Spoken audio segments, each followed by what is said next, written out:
Rachel. And I'm Hannah.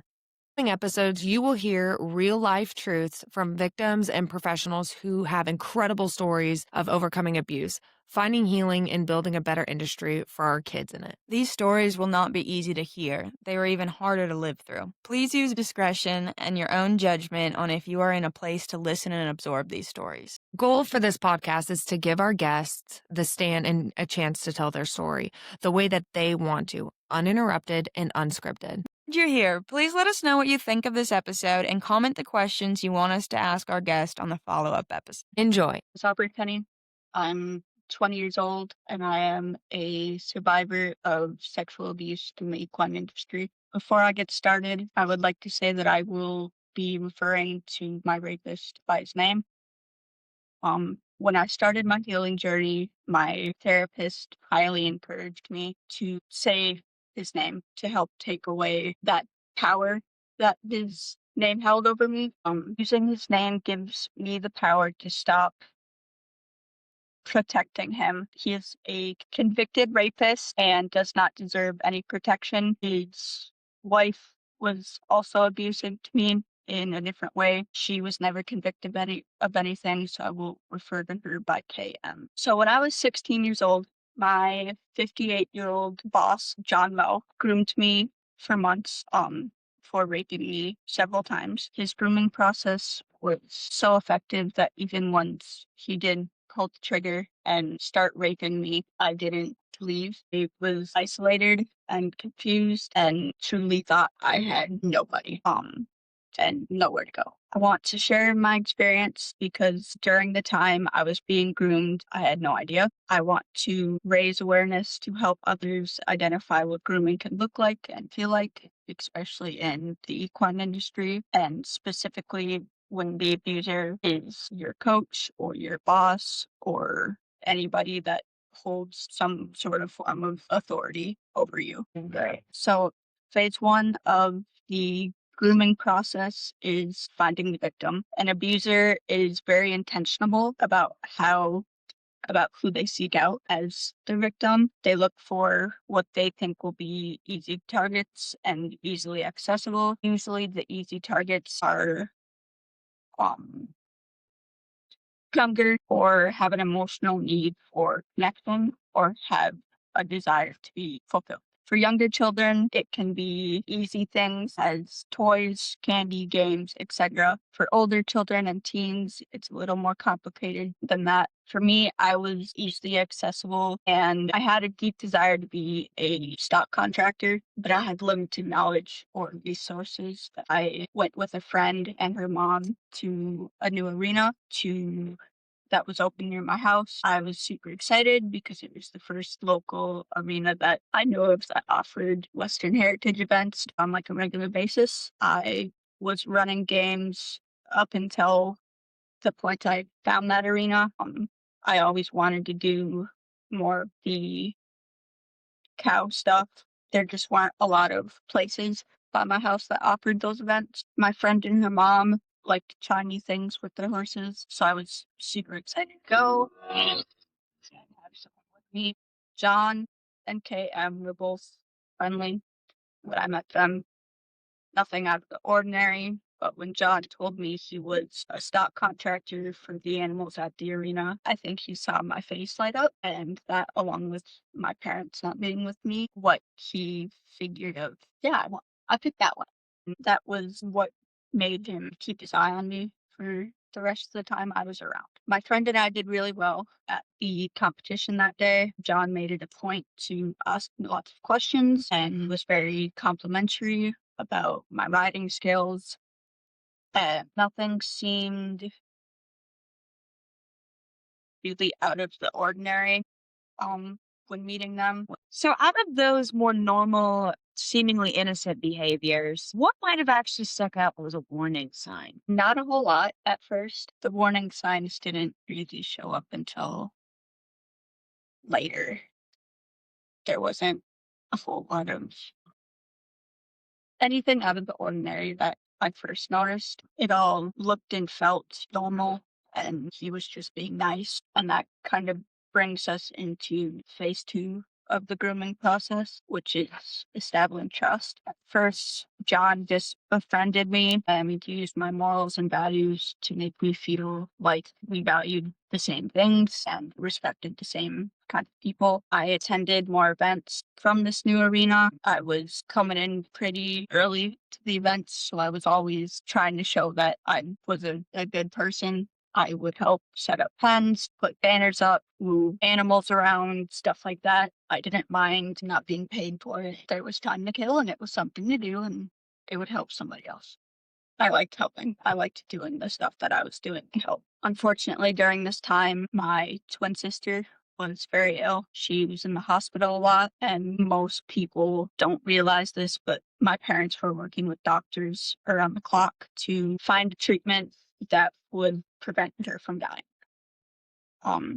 It was a really difficult time, not just for me, but for the rest of my family. I had just got my license, so I was excited to kind of do things by myself. And I guess I never wanted to bother them, um, which comes into play again later of why I didn't tell anybody. But John took an interest in me right away. He asked me lots of questions about my interests. He asked about my family, my school. He would tell me how much he appreciated me. He would give me tips on how to get into stock contracting and shared stories.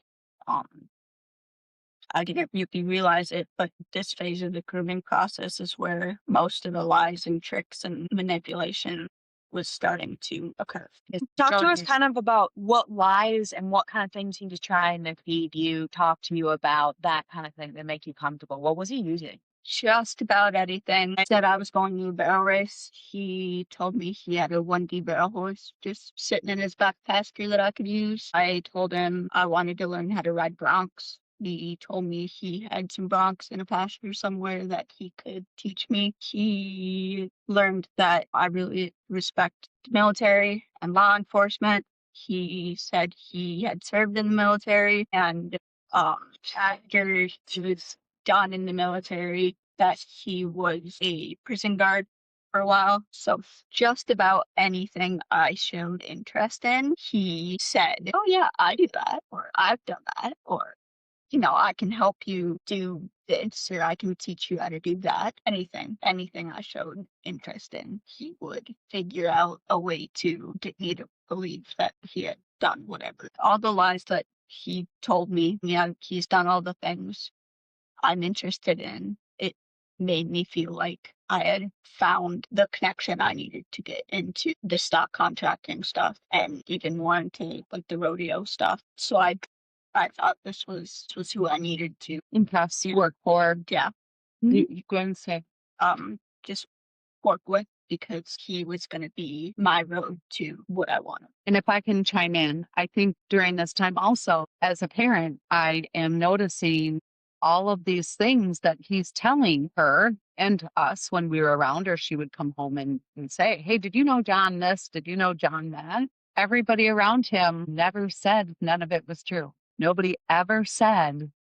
They never said it was all secret. Right. It just, so we had no, I mean, all these people that are around him are people that we have in common. So if he's full of shit, someone should have told us. Mhm. Yeah. We had no idea at that point. I usually say this a lot, but it really makes you wonder who all knows that type of behavior, has either happened before or anyone that shows signs of that there, and you can't be honest about it. There's definitely makes you tilt your head a little bit and wonder why, especially when there's children around. That's the biggest thing. And during that time of him befriending me and gaining my trust and stuff, that's when he offered me the unpaid internship in his stock contracting business. And so I jumped at the chance to do it, but it ended up not being what I was told or promised or anything like that. He said that, he would teach me all these things and then I would take over his business when he was done with it, or that he would help me start like my own branch off from his business. I would get my own herd, I would get my own business, all of the things that I was wanting to do, he was handing out on a soap supplier. And so was his wife. So she was right there for those conversations, backing it up 100%. Because as a mother, I had many conversations with John and his wife asking questions. Look, not that I didn't believe in my daughter, but I asked, why Aubrie? And it was always about her work ethic. It was always about how she showed up and her integrity and the way she carried herself. And she was teachable and all the right things were said. So it wasn't just John making these promises to Aubrie. The wife was there backing it up as well, which gave us all a sense of security that we shouldn't have had. It does to a lot of people, though, when a wife and a Amen. mother will stand there Mhm. and back someone. Absolutely. Yeah. And I was doing all of his chores. Like, I would leave right from school and go to his place and start doing chores, feeding the animals, watering the animals, whether he was there or not. Or some days he would be at his job and he would text me and he'd be like, hey, I won't get there till whatever, 7 o'clock, 6 o'clock. Um, can you just start, you know, doing chores? And then when I get home, we'll make pens or ride horses or do whatever. And at first, his wife would sometimes be out there helping me, teaching me. And as it went on, I never saw her around anymore. Oh, Was there an incident that she kind of stopped coming around, or was it just seemed like kind of slowly withdrawing? she hated me. But she liked you to get you to the internship. She liked me in the beginning, would cook dinner. We would all eat dinner there. She was very friendly at first. So tell me what the timeline was between you first started and everything was great with her to when you first started noticing, man, I don't think she likes me anymore, and then to straight hatred. It was a good, I don't It remember. was. It was Yeah, 3 I to don't- 4 months. It was fall when you came home and said, I don't think she likes. Wow. Already had a relationship with her. She would start getting angry. It quickly became, I couldn't do anything right in her eyes. I was messing up this or doing this wrong or just stuff like that. And anytime John was around when she got angry with me, they would get into a fight. I would always, if she told me I was doing something wrong, I'd always be like, "Hey, I'm sorry. Like, how do you want me to do it?" Half the time, she would just storm off, slamming doors, and go to the house. I wouldn't see her for the rest of the night. And when I started asking John, like, "What's up with KM?" I feel like she hates me. Like, I don't know what I did to make her not like me anymore. Is there something I can do to help her like me again? Like, I don't know what I'm doing wrong. He said, well, has cancer and she's dying of mouth cancer. What did I say last night or the other day? I have not met somebody who has been a predator that doesn't use my wife, my brother, my Somebody's sister. dying. Somebody's dying. It's every single time, it seems like. I know there's off chances we can't talk about Right. them all, but a lot of them that I've heard, it is very, very common. Yeah, makes you feel bad. Yeah, makes you have you right in and pull at your heartstrings. Poor you. And so when I said, oh, I'm really sorry. Is there anything I can do to help or anything I can do to, help her? And he said, no. And it's not just, the cancer. She is jealous of you. And I was like, what do you mean jealous of me? And he said, she is jealous of all the time that we spend together. She is jealous that you are always around. So I told him, I was like, I can take a few days off. I can take a week off for you guys to figure out whatever's going on because I don't want to be that person that, like I get she hates me at this point, makes it hard for me to do chores when she's constantly mad at me. And he said, No, don't worry about it. There's nothing you can do. It's on her. And if she continues to give you issues, I will talk to her. And if they don't resolve, I will send her down the road. Exact words were, she wouldn't be the first broad that I kicked down the road. Oh, places he brought Aubrey that I were think his land and his ranch with his animals. He was the frickin' ranch hand, it was and he was having her do his ranch hand work so that he could use those people's cows to rent out. They weren't his animals. Wow. So at this time, walk us through how much time were you spending over there? I was there 6 hours a day. Weekends it was more, but I had switched schools to, you know, get work release so I could get there even earlier. So I would go right from wo- getting that work release at school straight there.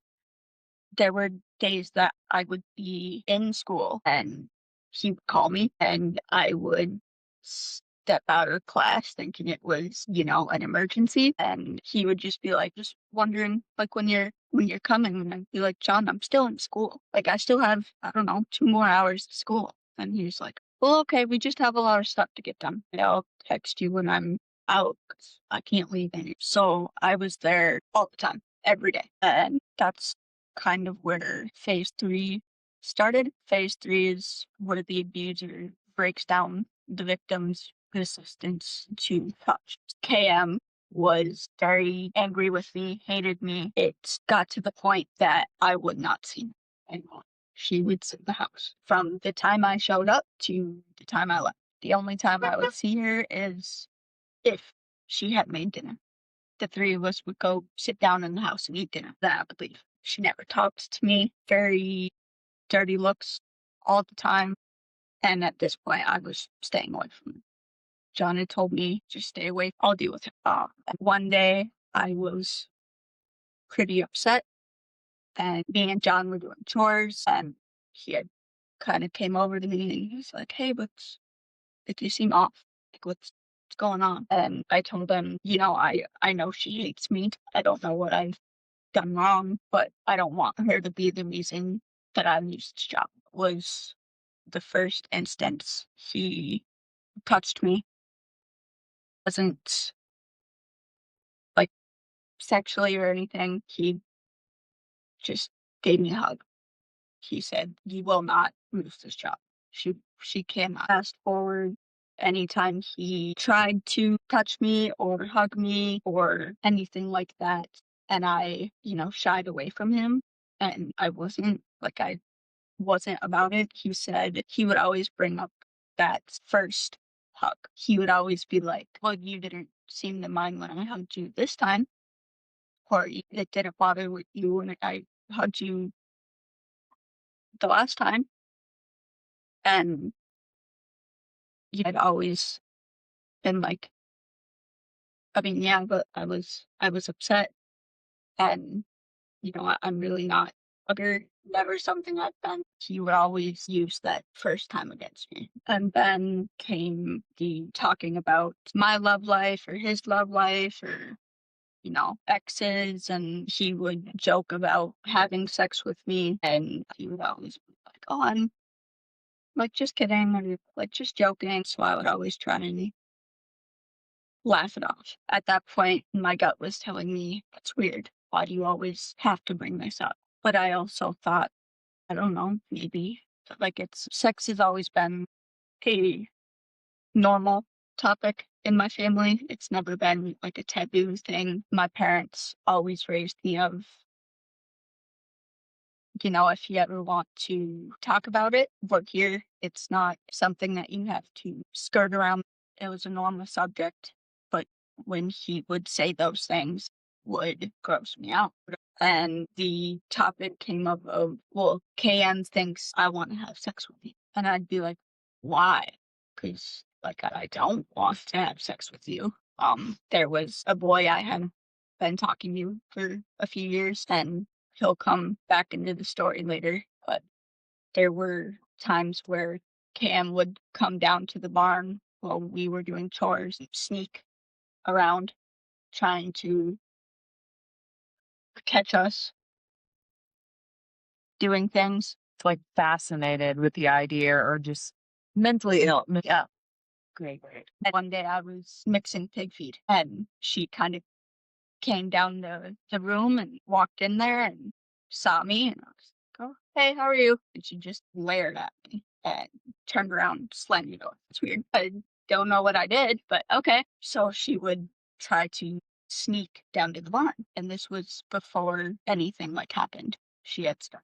So she suspected something happened or was happening well before. Absolutely. Fine. She was taking it out on Aubrie, and Aubrie had no idea. Or maybe she go back to the person that you're married or dating and say, hey, why are you giving me weird feelings about having sex with a child? But she also had the opportunity to tell Aubrey's mother.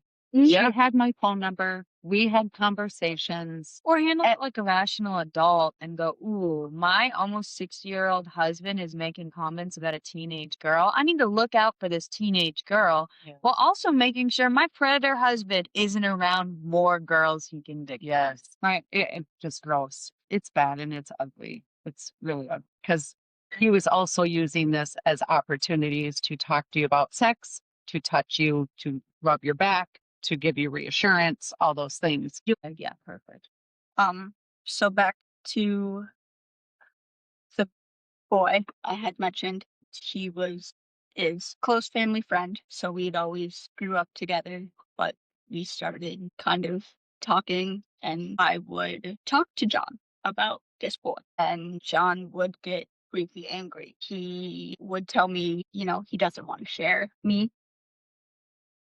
He would make up lies about how he saw this boy in a parking lot somewhere doing drugs, and I believed him. And so me and the guy got in a pretty big fight about, well, John says he saw you do whatever. And so we had a really big fight and we kind of started to drift.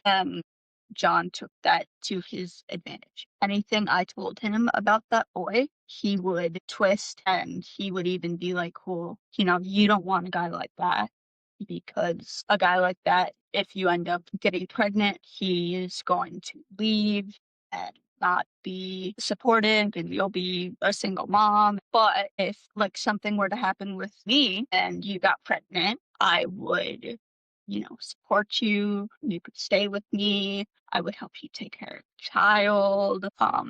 Just stuff like that.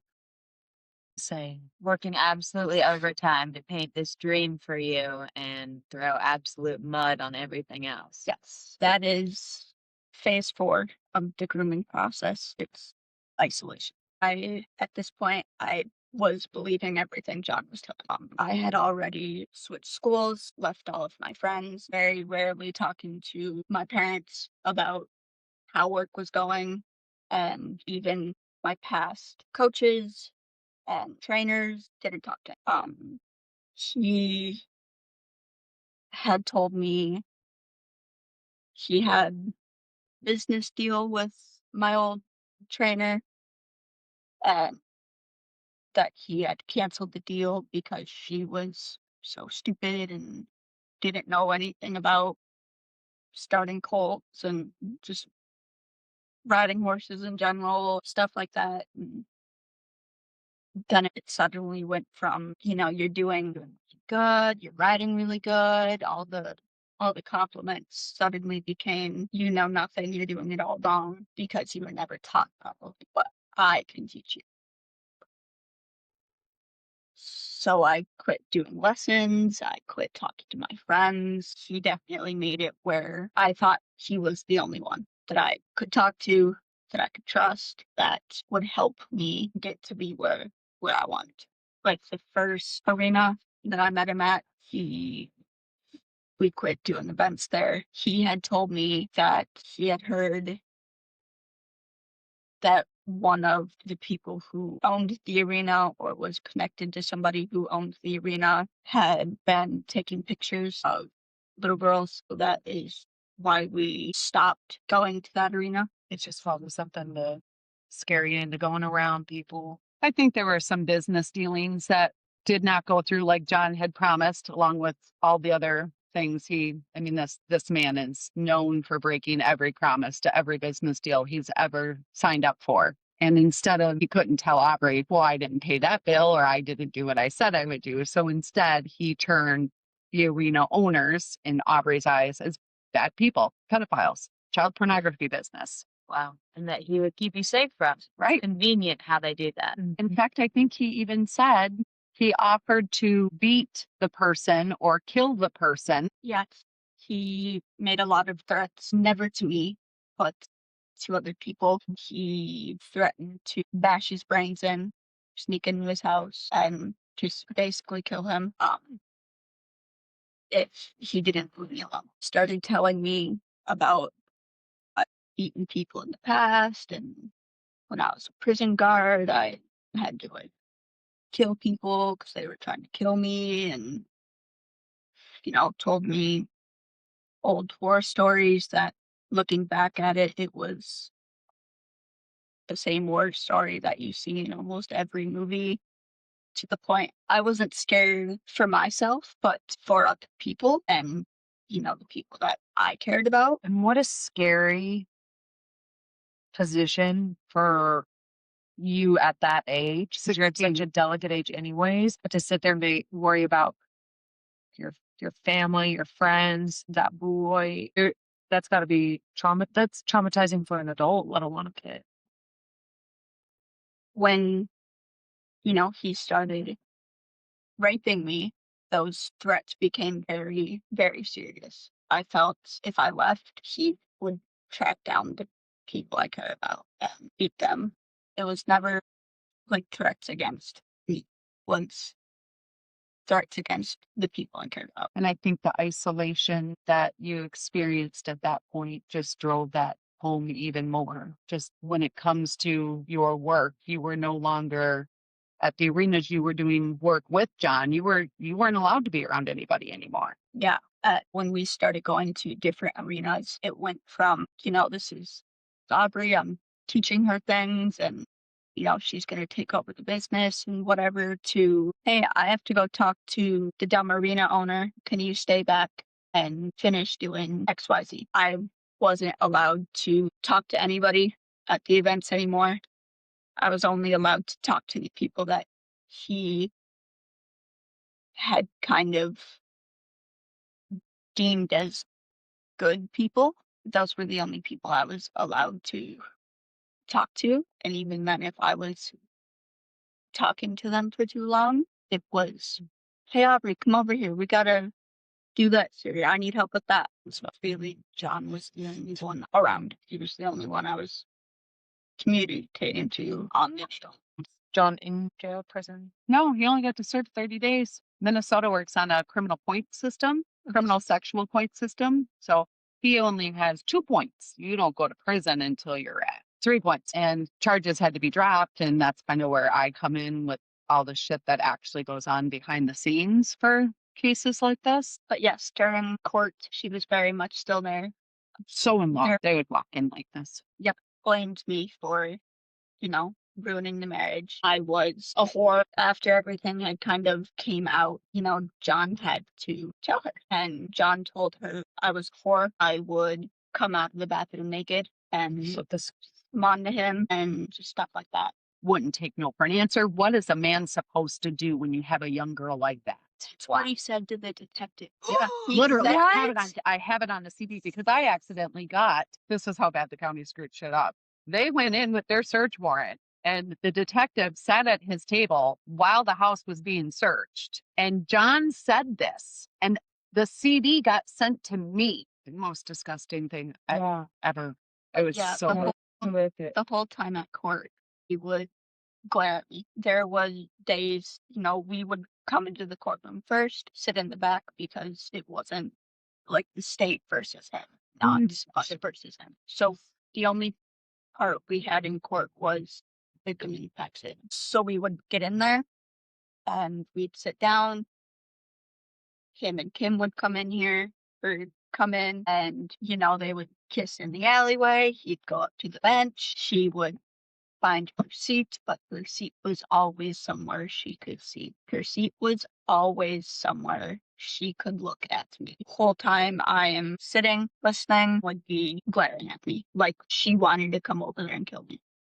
Wow. Ah, The bailiff ended up having to stand to protect Aubrie from her looks. that was probably the worst day. I had been fed up with her kind of mean mugging me. So it was actually Mickey was next to me, and Mickey's friend Lou was on the other side of me. And I just kind of sit forward or whatever, and I see Kim glaring at me. So I kind of look at her, and I just am tired of her shit. And I'm like, I'll do her right back, you crazy bitch. Love that. So I just kind of was glaring at her too. And the bailiff kind of saw and got up, walked in between us, and then she would move and still try and glare at me. And to the point, the bailiff literally just was basically like next to her, blocking her from seeing me. And That bailiff was from some that weren't so cool. He was cool. Shout out to that at guy. yeah, Mhm. at the end of the day, we got up. The bailiff literally walked alongside of her so she could not look at me. And then when it was our turn to get up, because we had to wait until they were completely off the property, came up to me and was like, "Hey, I'm sorry. She has been doing that all day. It might be a smart idea to file a restraining order against her as well." And he just apologized profusely. That was every day. How long was the court process? 2.5 years. So this is still decently fresh. Summer was a year that we were done. I don't know. We're a year and a half out now. So this kind of goes back into all the time that I was spending with him or at his house. There would be nights that, it was a snowstorm or just I had to be back there by 5 o'clock in the morning for like a show or something. You can ask your parents if you can just stay the night. He's like, I have a spare room upstairs. If your parents say you can, and you can just stay here. I truck there, and all of a sudden problems wouldn't start or was blowing smoke or anything that made it undrivable that I probably shouldn't drive it back home. He would, keep, "Oh, well, the truck's broken and I can fix it tomorrow. And if you want to just stay the night, whatever." I never did. I mean, mom and dad would always come get me and then go back the next morning and try and fix the truck. But by the time we got there, it was running perfect and like nothing ever happened.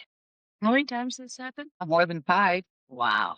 It was a common thing. And it always happened to be on the nights they were late, when they were at the arenas that were furthest away. It was always at dark. It was never during the day because there wasn't enough light there for my husband's quite capable of fixing a truck, whatever it is. They didn't have light at their place. And so my husband couldn't fix it then. And it's 9, 10 o'clock. Let's go home, go to bed. We got work and school tomorrow. We'll deal with it tomorrow. And then they'd go to deal with it the next day and nothing was wrong. Or there was times where we'd get there to fix it and he would already have it running. Imagine that. Because he fixed it. Make sure to give him credit. He fixed it. He messed with all of us. Yeah. Aubrie obviously is the main victim in her story, but he got us all. He got my son. He got me. He got my husband. This man is a monster and he's smart. He's very smart. I really believe he played the criminal justice system very well.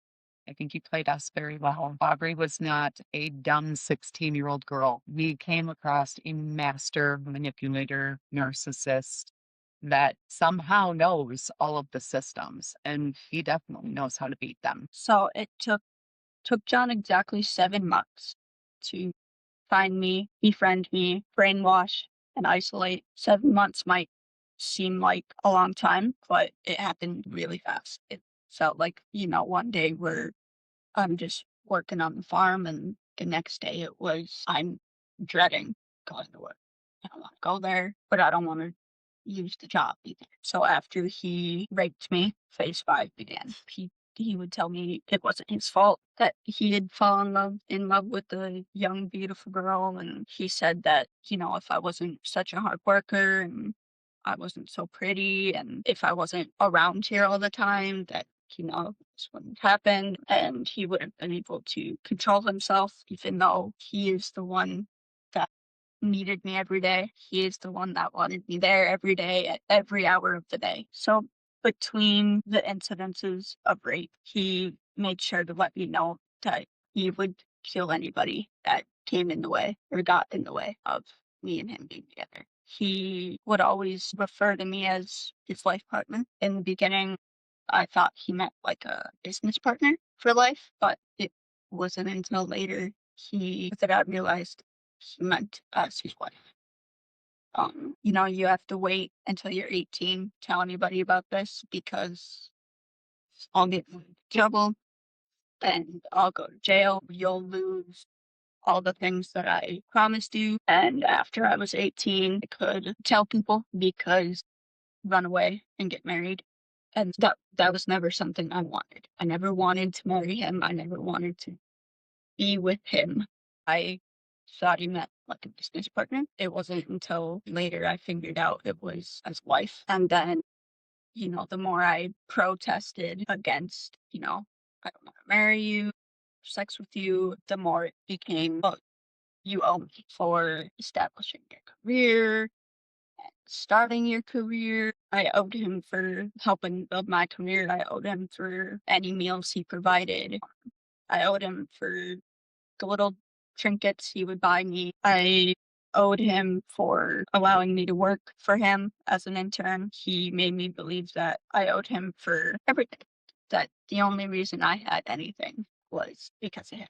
And if I didn't pay up for what I owed him, that he would destroy or kill everything I thought I had, the dream that I thought I had, and he would kill or destroy the people I cared about, or the people I cared about, lives, businesses. And so you kept it a secret. It was 22 days from the first time I was raped until the last time I was raped by John.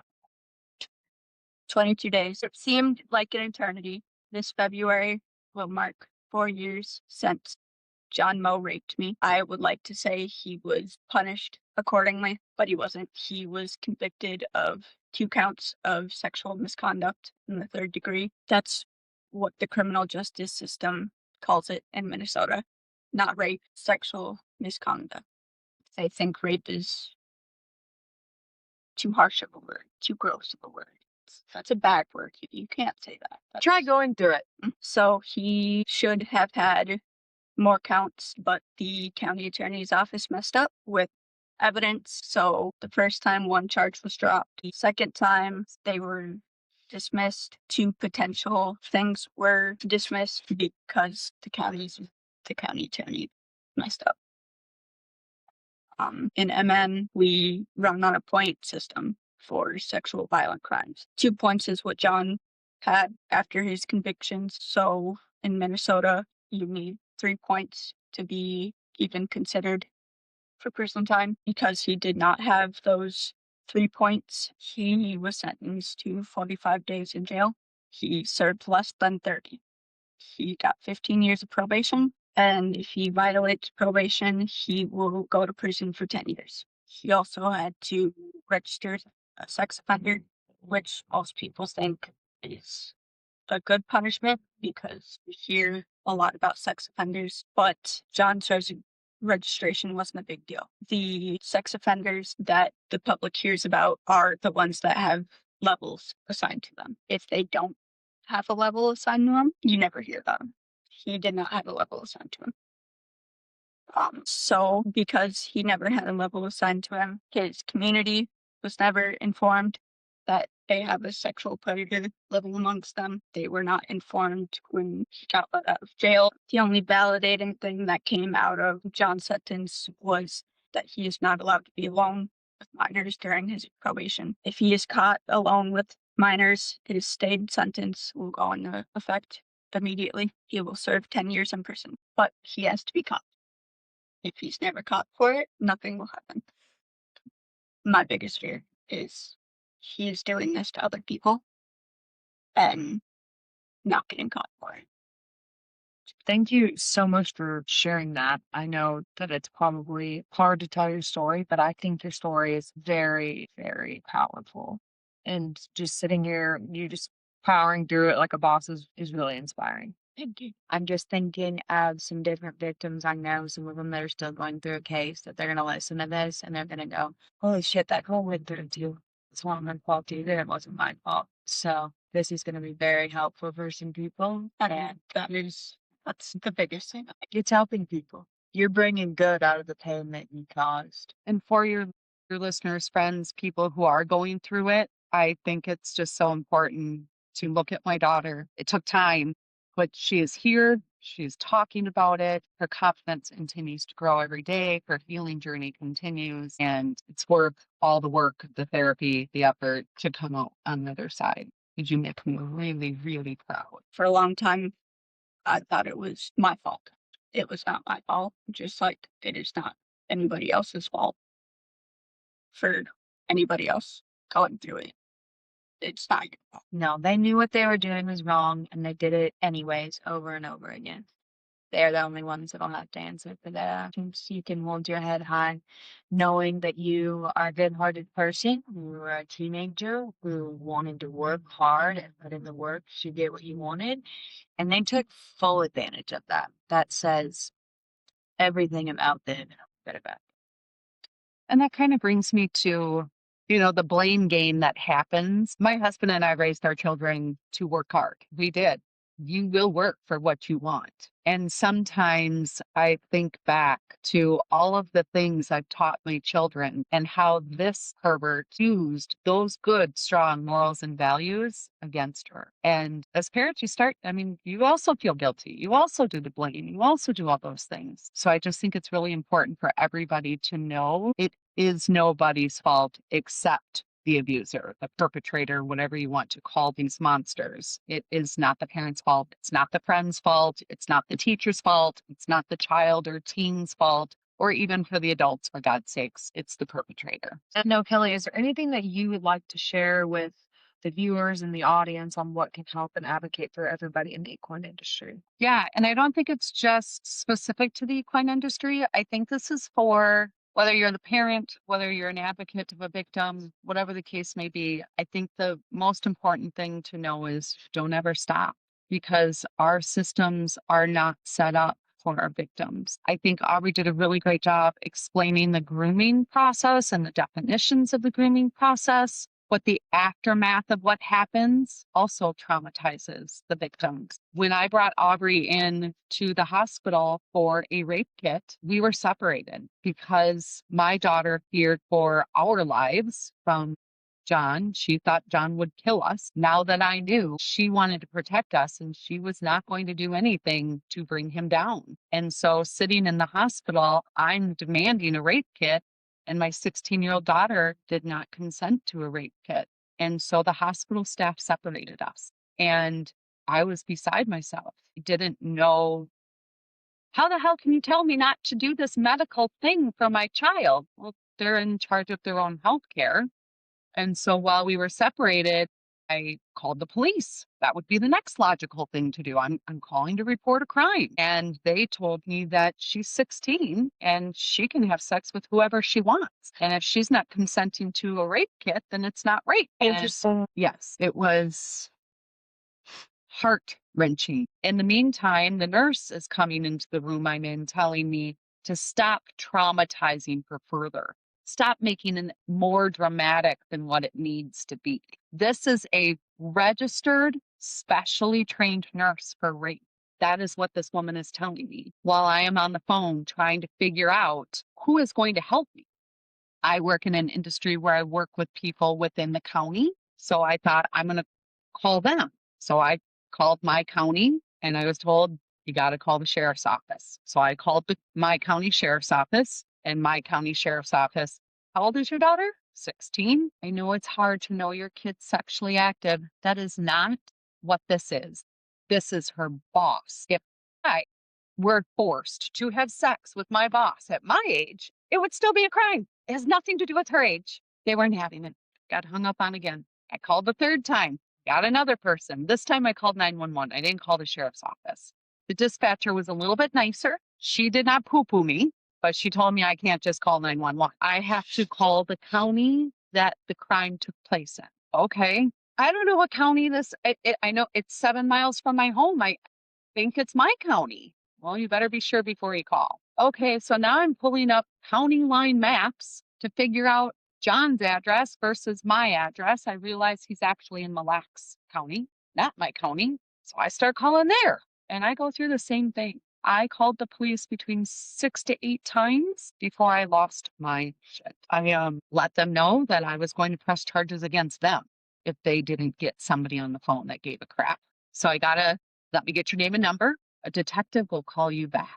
Okay. So now I'm literally using voice to text, Google searching. What do you do when your daughter's been raped? What do you do when people won't listen when you've been raped? And I'm just going through the line. Central Minnesota Sexual Assault Center came up. So I called them. They were great. They're sending somebody out. Okay. I'm still talking to the nurse staff sometimes. Can I check on her? Has she changed her mind? Nope, but I just want you to know we can't keep you here all night. So if she's not going to consent to a rape kit, you guys got to go. We had been there 10 hours. At this point, my other daughter is in the other hospital.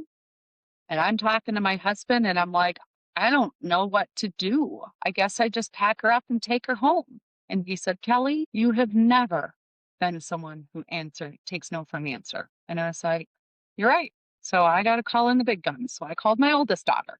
And I was like, this is what, and I didn't want to put this on her, but this is what's going on. You need to get up here. So Katie comes up there. Katie and I online, as I was looking at county lines, I noticed a couple weird things about his property because I was looking to see what county he was in. And I'm like, that's like a 3/4 acre lot. So Katie gets up there and I'm like, hey, you went to John's once with Aubrie. She said, yeah. And I said, does he own like lots of land, rolling hills, animals everywhere? No, it's like this shitty pen and Mom, it's gross. And I was like, of course, the blame game. Why didn't you say something to me? And she said, I don't know what a farm's supposed to look like, which is fair. Neither do I. And I'm like, that's fair. He's bad. He is a liar. He's been raping your sister. I need you to convince her to do this rape kit. So Katie and I went in together. First, Katie had to go in to get permission that I could go in because the nurse thinks I'm crazy, Mom. Aubrie gives permission. And really quick, you haven't said I don't want to be around my mom. You just haven't consented to the rape kit, right? Correct. But So I'm they crazy. just assumed Thanks for making it better, Yeah. nurse. Yeah, I'm a crazy mom. So I show Aubrie. First, Katie talks to her and says, we need you to consent to this, da da da. Aubrie still is not really saying anything, just lots of tears, but no talking. So I pull up the property lines and I show her, he don't even own that 3/4 lot. He rents it. And all these places you've been going, look, Aubrie, because I don't know if you know this, but the plat lines show you who owns what. And so when I showed her, she crumbled and she said, I consent. But I tell that story because I was told, no, I'm not even the victim. I am a responsible adult advocating for my daughter, and they would not listen. Nobody wanted to hear she was raped. They wanted to hear, I'm upset because she decided to have sex. They wanted to hear, it's legal because she's 16. They told me every reason in the book of why I was nuts and that it was perfectly fine that this 58-year-old fat pervert was raping my daughter. It was all okay. So it's really important that when you know, you got to keep pushing, you got to keep calling, you got to keep speaking up until somebody listens, whether you're the advocate or the victim. You tell your mom and dad and they don't listen, go to your aunt. They don't listen, go to your teacher. They don't listen, tell the lady at the grocery store. Come to us. We're here. Yes. We'll connect you. We'll Yes. find somebody. Yes. Keep Amen. saying. Keep So calling. I think that that's the most important thing. You have to keep speaking up. When they make you feel crazy and they make you feel stupid, you just got to keep going with your gut and knowing you're not and thinking of the victim. So those are just the first two systems that failed me. The Minnesota Sexual Assault Center, they were responsive. They sent someone to the hospital within the first couple of hours, but this poor girl was maybe 12. Okay, she was 18. She was out of the literally- water. I literally said no to the rape kit once, and she was like, "Oh, okay, we're gonna leave." We're going to respect her wishes. I get that. That's what she's been trained to do. Yes, we are here to respect our victims' choices. But in that moment, less than 24 hours from being raped, the victim probably doesn't have the mental capacity to advocate for themselves. I would never force my daughter to do something unless it's for her best interest. And that's my right as a mother. Not that the hospital agreed with me, but I wasn't giving up. Well, society agrees with you. Right. So that poor woman, she wanted to educate me up and down every way she possibly could. And I learned that, she was a volunteer. Awesome. And then as she's educating me, I personally am a victim of sexual violence and sexual abuse in the workplace. So as she's educating me, I'm actually like, that's actually not true. Like, you're wrong. That's not true either. I'm not trying to be mean. I don't want to focus on, I really just want to get back to my daughter. But, she had her spiel she wanted to go through. But another system that did fail us. Ultimately, they're supposed to be available in crisis. And we're on system number 3 failing me within a matter of 10 to 12 hours. So that was kind of gross. When we finally got a detective to call us back, he was wonderful. He was amazing. He believed me. He knew it was against the law. He was very nice. He made everything as easy as he possibly could. He set us up with the Children's Victim Center, I think it was called. So and sent a female to question Aubrie and, told me what I needed to gather and put it in a bag. And he was wonderful. But then as soon as he did his preliminary work, then it goes back to the police department to finish up. So, he gets search warrants and all these things, which is great. But then once a search warrant is done and evidence is found and the detective has proven his case, the detective goes away and the police are back. So in our situation, the detective did his job, search warrant was issued, evidence was found. He said, slam dunk case, Kelly, no worries, this man's going away. Perfect. Super excited about it. Within 24 hours, an arrest warrant was issued from the time the search warrant to an arrest warrant. Wonderful. Nothing happened. Nothing happened. We're still being quiet. John is blowing up her phone. That's why she was not allowed to have her phone. He is going crazy, blowing up my phone, my husband's phone. And obviously, we did not want to tell him what was happening. But once that search warrant happened and the detective sat down with him, John had a whole different story of what really happened. But he was now wanting to fix this, right? So there's no fixing, you raped my daughter. There's no fixing this. But I think he really thought he could because he didn't give up. But it got eerily quiet once that arrest warrant was issued and nothing was happening. And I knew that John had a really big event coming up. So the arrest warrant, I think I'll say it was on a Wednesday that it was issued. And I thought for sure, in fact, I talked to the detective who told me for sure he would be arrested by Sunday. Monday came, he still, and trust me, I was looking, still no arrests. And I knew that John had a very large clinic coming up that week. I can't say the name, but he had hired somebody very large in this industry. And it was a very large event that people were paying hundreds of dollars to have a seat to, what do they call it? Audit, not ride. So I knew it was big. And I knew there were a lot of young ladies that were going to be there. And it was eating me up. I couldn't sleep. So Monday afternoon, probably about noon, I called the police and said, what is happening? We don't have to share that information with you. So I called the detective. He doesn't answer the phone. There's no arrest warrant issued for this man. He has been raping my daughter, and I will drag his ass through the mud if he shows up. Don't come. I'm sending emails. I'm going through this man's website. Like, I'm doing everything I can to stop this clinic. And nobody's listening to me. So I'm like, all right, Facebook, let's see what you can do. So, before I did Facebook, my husband was my husband is not a fighter like I am. That's not his personality. And he was like, don't do it because defamation of character, we have worked our asses off for what we have and they will take it all, Kelly. And I'm like, I don't care. And you talked to. That's what I was going to say. So then nope, this was not there yet. Yep, not there yet. So I end up Googling who can help guide me on what I can and cannot say in a criminal matter, and I get a private investigator's name pops up. So I call that guy. He sat on the phone with me for hours. I took notes. He told me what I could say, what I couldn't say, what language I needed to use with the police department, what language I needed to use at the sheriff's office, the detective. He took me from crazy lady mom to an intelligent, educated woman that had confidence in what she was saying. And he helped me put together a script. And that's when I went to Facebook. Takes one person standing up and saying, this isn't okay. I want to help. Mm-hmm. And I said, I'll pay whatever you want. I need you right now, tonight. And then conversation's over. And he was like, you call me anytime and I'm not billing you for any of this. He was wonderful. I still have him on my speed dial. So then I went to Facebook, and the equine industry was amazing. They were absolutely amazing. I went to John's Facebook page and his wife's, and anybody who ever commented or liked anything, I sent private messages to.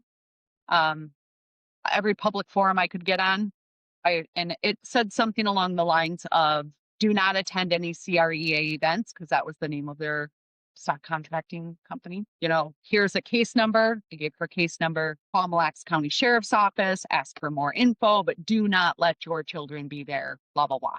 And everybody went nuts, which was wonderful, but it didn't do anything. And so the next day I said, start calling, because CREA has a big event this weekend and there is an arrest warrant issued and they just have to execute it.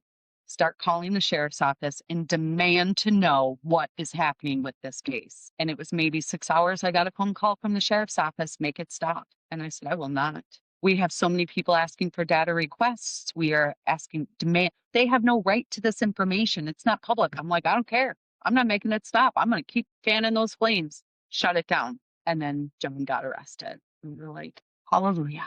Because yes, we wanted John arrested. He got arrested on Friday, by the way. So all week this went on. He got arrested on Friday. And you had already been told he would be arrested the previous Sunday? By Sunday. So the arrest like a week warrant, 2 days. Right? Yeah, the arrest warrant was out, like, I'll say 10 days is what I might be a little off with my numbers. Yep. But yeah, he finally got arrested roughly 9 or 10 days after that arrest warrant was issued, which was a huge sigh of relief for all of us. But again, I don't tell the story because I'm a badass. I tell it because you can't lay down, you can't stop, you can't rest. If we had not kept going, if the equine industry had not stepped up and were worried, then who knows how many young ladies were going to be in John's presence that he could potentially victimize. And this young woman at the time, girl, cried every hour on the hour because she would think of someone new. So-and-so hangs out with John and he has a child. So-and-so runs here, and this little girl, she was so worried about all these other kids that were around John.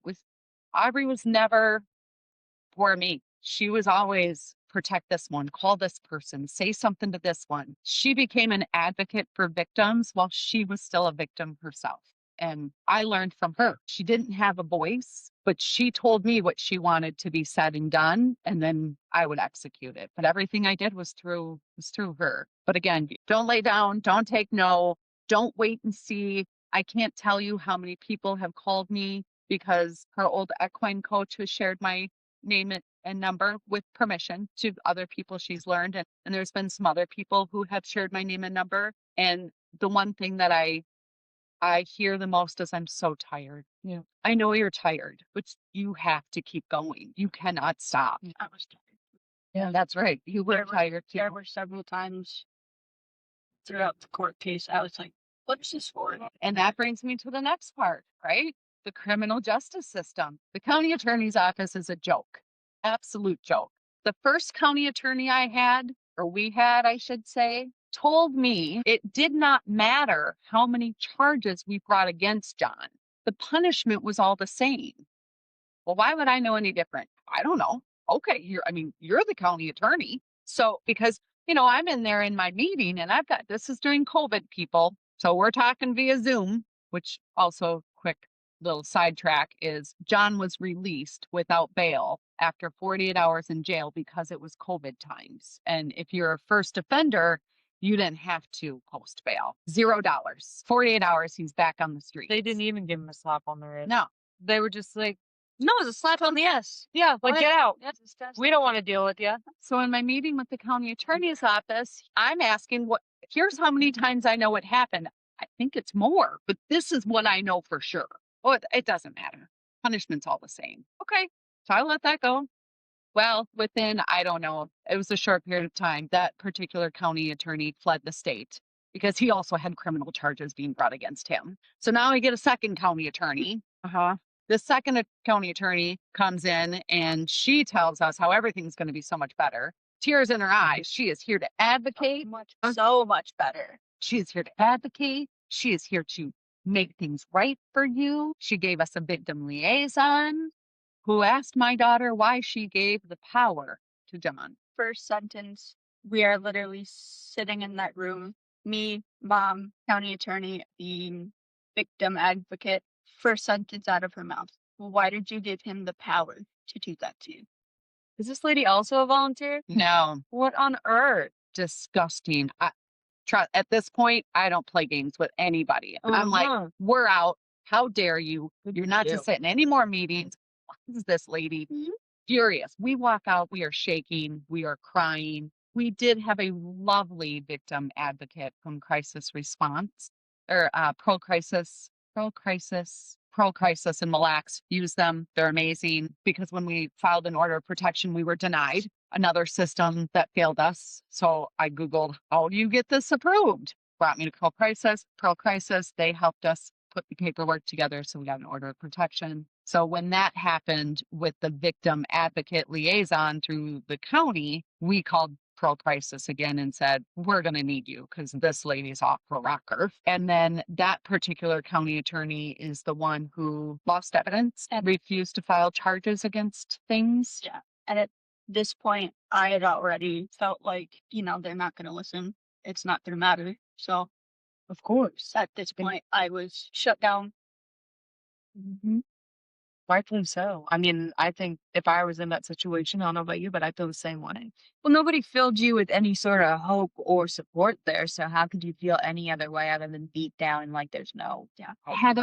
The first thing that I was told from the people that were supposed to support me was, well, why did you let that? And you can't expect a lot for discipline. These things happen all of the time.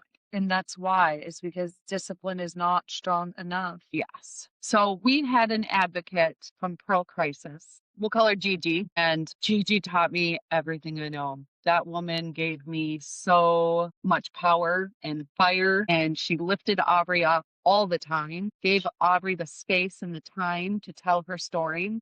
She was the first one I actually felt was worth talking to, where, the county attorney and the victim advocate, as soon as they said that, I was done talking. I didn't talk to them until way late in the case when I was really mad. But Gigi was the first one that I actually was like, maybe you should talk.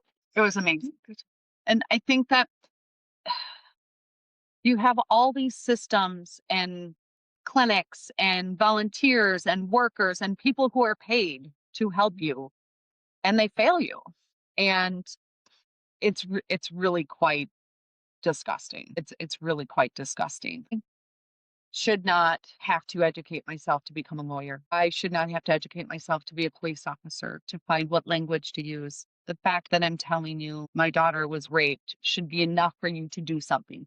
I am not saying that they should not investigate the claims. I'm okay with that. That doesn't bother me. False accusations do happen, but most of the time they're not false accusations. Let's do our job here. So yeah, I think that piece is so important. Again, I know you're tired. Don't stop. Don't stop. The journey is worth it. You get to the other side and it's worth it. But I also think it's important for everybody to know there are things that everybody can do. So when I needed the public's help to get John arrested, the equine industry was amazing. But I think it's really important for everybody to know it wasn't people I knew. It was not the people I knew. It was not the girls that she rode with parents. It's not the people that sat in the bleachers with me. It was people I did not know. Maybe people that Aubrie ran into, but not people she was close to. I had one particular woman who runs an arena. Now she owns it. So proud of her. At the time, she was the manager. She was the first one to be like, what can I do? I will get all of my boarders to start calling. I knew something was wrong. Your daughter seemed so nice when she was here, but he always made her stay in the background. And I was like, really? And I was learning the other abuse that was happening. I didn't know any of it, but it was all the people that I didn't know that stepped up to help us. And so I'm not playing the blame game. I don't blame everybody, but I think it's important for everyone to know the impact that they had on mine and Aubrey's healing journey when they pretend they know nothing, when they pretend nothing happened. Aubrey literally she doesn't have any friends that she used to ride with. Not a single one of them. Not one of them stood by her. I have one of her friends' parents, LZ, I love you and I thank you, that stuck with me. She was the only one that would publicly comment on my Facebook, that would share it. In fact, her daughter is how I got in touch with you. One of her daughters. Yeah. Faith. Oh, sure. Yeah. Okay. She actually, she was like, Kelly, you gotta follow this lady. You gotta see what's happening. If you're comfortable. That's how she said it. But then when I started talking to you, Faith messaged me and was like, "Hey, I'm really sorry that we didn't do anything, and I think for abandoning." Which, and I will say this really quick, fucking up's okay. It happens. We all do it. What matters is taking accountability for that and saying, hey, I fell short. I wasn't there for you like I should have been. How can I support you now? I'm in your corner and I'm not going to do that again. And I think it's important to me because these are children. She was 16, right? So most of her peers are 14 to 17. And I wouldn't expect kids to know how to handle it. I would expect their parents to teach them how to handle it. And if they don't know how to handle it, the friendships that I had, I spent weekends with these women. Weekends. And it's not somebody we just met out of the blue. No. It is the group of girls I had been riding with for years. Pick up the phone and say, Kelly, what should we do? How should we act? What ask? It's okay to ask. Instead, they went silent. And when I called them during this time, not 4 years later, not 3 years later, but during the heat of all of this and getting arrested and the ugliness that John's wife talked about Aubrie, during this time, I would call and I don't want to be involved in the drama. I don't know what to say. I don't know if it would be defamation of character. The shit that I don't want to get involved. What do you mean? This is Aubrie. What do you mean involved?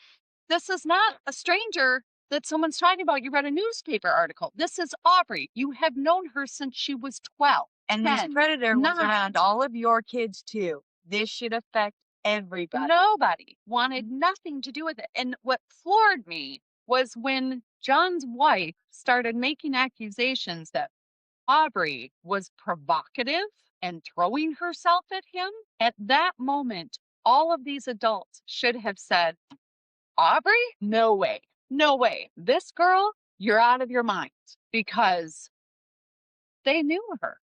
Yeah. Stick up for her. They've been around long enough to know patterns and anything like that. They should have been supportive, and they were not. Something really quick I want to note that along with that topic, that my lawyer brought up in court against a pedophile from Minnesota, is that the law is there for adults, because underage people, they're not old enough to smoke, vote, fight for their country, buy a car, do so many different things, are not old enough to consent. So it wouldn't matter whatever the hell you did. The law wasn't there for you. It was there for him. And she didn't do it. And what I always said to everybody, I don't care if my daughter walked out bare naked and was doing sexual acts. A grown-ass man says, little girl, put your clothes on. I'm taking you home to your mother. And we're going to tell them. That's what a grown man does. So that whole storyline, whether it's Aubrie or somebody else, of someone's provocative, did you see the way they dress? Give me a break. It is a child. And no grown man finds that attractive. No. At work. And still does. No. But even if you had more, it doesn't matter. It does not matter. But I think that, again, if you want to make a difference in a victim's life, dear God, don't back away and pretend that you, one, don't know that it's happening. Two, you don't know the person. and don't want to get involved. I will always be somebody that will get involved. It Absolutely might love that. smack me in my face some days. It might be none of my business. I don't care. I can't tell you how many phone calls I take that are none of my business. And I am right there 100%. I don't ever think I can't get involved with this one. I've got too much on my plate. Screw you. I've got more on my plate than most people in this world, and I still pick up the phone and will be helpful. And I think it's because you didn't have that support and you felt so alone. And I feel like a lot of us can resonate with that. I'm sure you were like, I'm not going to put that feeling on anybody else because a simple, I'm here for you, what can I do, can go so far. And most of the time, people just need just be there for me or small things, but that could Let me never. rant and listen. Yes. But instead, they would call and they would want to know the details of what was going on. Yes. And I always had hope. This is when they're going to show up for me. Next court date's here. Aubrie needs this. Do that. Anything. Like, so I never gave up. I kept sharing with them when really it was like a gossip column.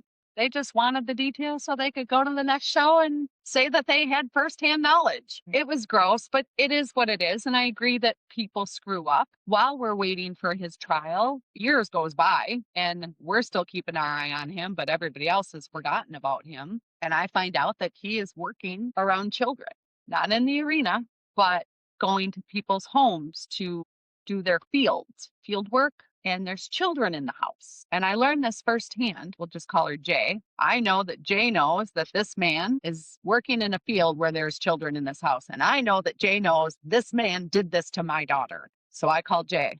I want that person's phone number, or you need to call her and let them know what John is. I'm scared for the child in the house. And she had to call me back. And I've never heard from her since. So she knew. Or other people who were needing a cheap trainer. John was kind of hard up for money at this point. So they're dropping off their horses for John to train. They're buying pigs from him. They're trading hay with them. They're doing everything they can because guess what? Now they get a little break. John needs money, so he's giving discounted services and they are taking advantage of it. Helping pay his lawyer fees to fight the sexual abuse case of him raping a minor. Let's qualify that real quick. That's what they're doing. And it wasn't even fighting him. It was prolonging him. It was John who kept paying his attorney to file new motions to put this out over and over and over. And I said it. I went public on Facebook again. Stop. Please stop doing business with this man. You are prolonging the trial. I want this to be done just like everybody else so you will all know the truth because he's going to be convicted. Before he was arrested, he completely changed his appearance. So 48 hours he was in jail and released, he didn't look anything like he did for those months. And so it was very easy for him to pop back in and not get noticed again. That's why he did it.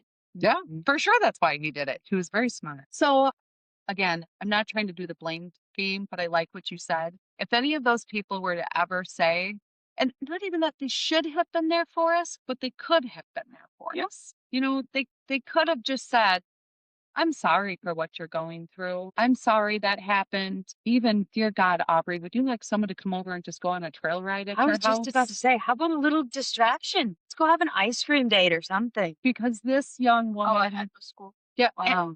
And even then, you didn't go a lot of the times. So we put her back in our old school afterwards, and where we had those relationships, people who knew who Aubrie was and knew that when she wasn't doing her schoolwork, there was a reason for it. I mean, we had meetings and all those things. Those teachers became very good advocates. But I think that that isolation that John created lasted for years, and we are still attempting to overcome that isolation. But the equine people that we didn't know, I mean, there were so many. They called and reached out to Aubrie to give Aubrie. Nobody could reach her. That always threw me. But they offered to give her jobs. They offered to help train horses. Obviously, we were a little gun shy with anybody wanting to do anything for us. I didn't want anybody anywhere near my family. But I finally gave in to one woman. And I call her M. And she saved my life. She saved Aubrey's life. And I call those people our new Bar 7 family. If I know you and Aubrie knows you because of Bar 7, thank you. We love you.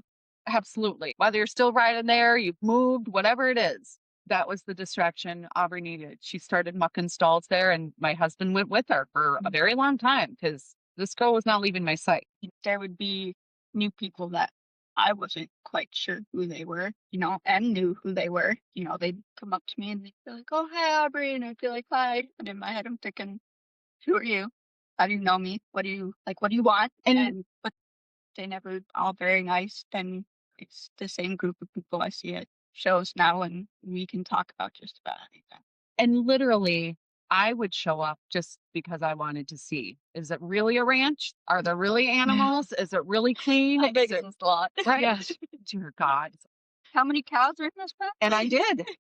Look I at love you're it. looking at that parcel map again. Who And owns I don't what? want any animals, but I would get in there and be like, it's like we're really doing what they say they're doing over here.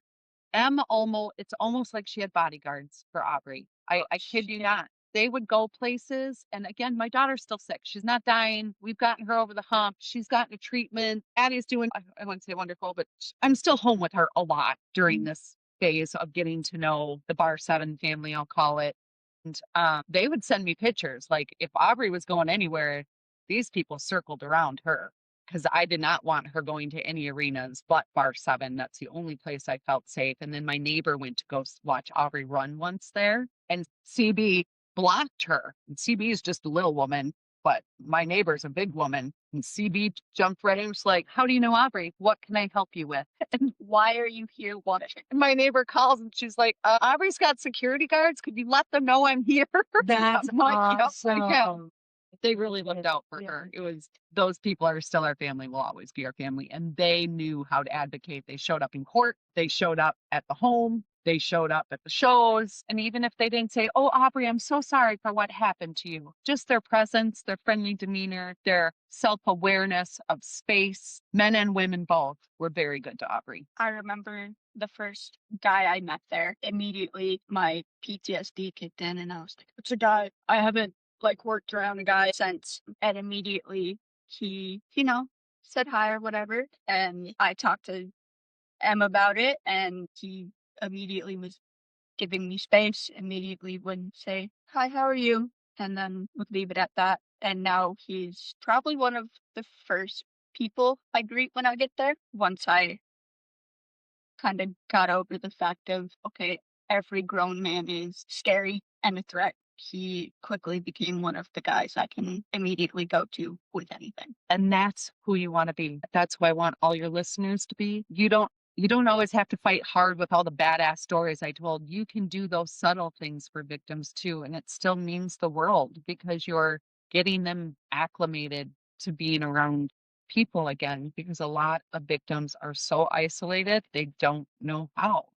The social skills are just gone, and they need the grace to learn and practice and feel safe A while doing lot of so. times, too, abusers convince you that the reason you're alone is 'cause it has to do with you. Mhm. You're the one that doesn't deserve to have anybody. You suck, this, that, and the other, that you just think so poorly of yourself, you don't want to connect with anybody else. Yeah. There's so much power in being present for somebody. I agree. I think that that's probably the one thing, call to action, that I have for everybody listening is if you are a designated advocate, advocate hard. Do not take no for an answer. You got to take care of yourself. I'm not going to tell you not to sleep, but I don't want to hear the excuse you're tired because, baby, we're all tired. Keep Yes. going. I love that. I love that. We're all tired. Percent. Keep going. But if you're on the sidelines, you can still make a positive impact on a victim's life. Don't disappear. Just show up. Be self-aware. And if you ever see anybody that, okay, you walked into a building and this person is immediately nervous and don't try to go out of your way to pursue them or interact with them. It can just be a simple, "How are you?" or "Good morning." And even just small things like that. Once they start to realize, okay, I think you're okay, someone you can be around, they will start to open up if they want to trust you, if they want to be your friend. And if they can, right? Because Mhm. not everybody is in that mental space and it takes time. And Yeah. we have to respect where people are in their own journey. It's different for everybody. I think it's important. To meet people where they're at. Yeah. And Aubrie is now, February will be 4 years out, roughly a year and a half from the end of the criminal justice system, which, I mean, look at you, girl. You're beautiful. I'm proud of you. You're smart. Yes. On your You're healing journey. talented, you're hardworking, you're savvy, you're gonna do big things. And I think you could probably attest to the journey never ends in healing. It's always a path. It's never done. I am a victim of sexual abuse in the workplace. And even now, 20 years, I think later, I still have triggers. And that doesn't mean that I never went to therapy or I never got help. It's just the journey it never ends. This is something you will live with forever. Most victims are going to live with forever, but it doesn't mean you can't thrive. You don't have to just survive. You can thrive, but you got to accept and give yourself that grace too in your journey. Preach. This part of the journey where we get to help and reach other people and own our story it's very empowering. I think it's hard for a lot of people to understand. Most of the time, honestly, people don't understand until they're able to do it themselves. But there's so much healing and strength being able to stand up and say, no, this is what happened. This is my truth. Here's my words. And I'm laying it down. These were his actions. Well, thank you for giving us that opportunity. Yeah, thank you guys. Absolutely. We love what you guys are doing. Thank you so much.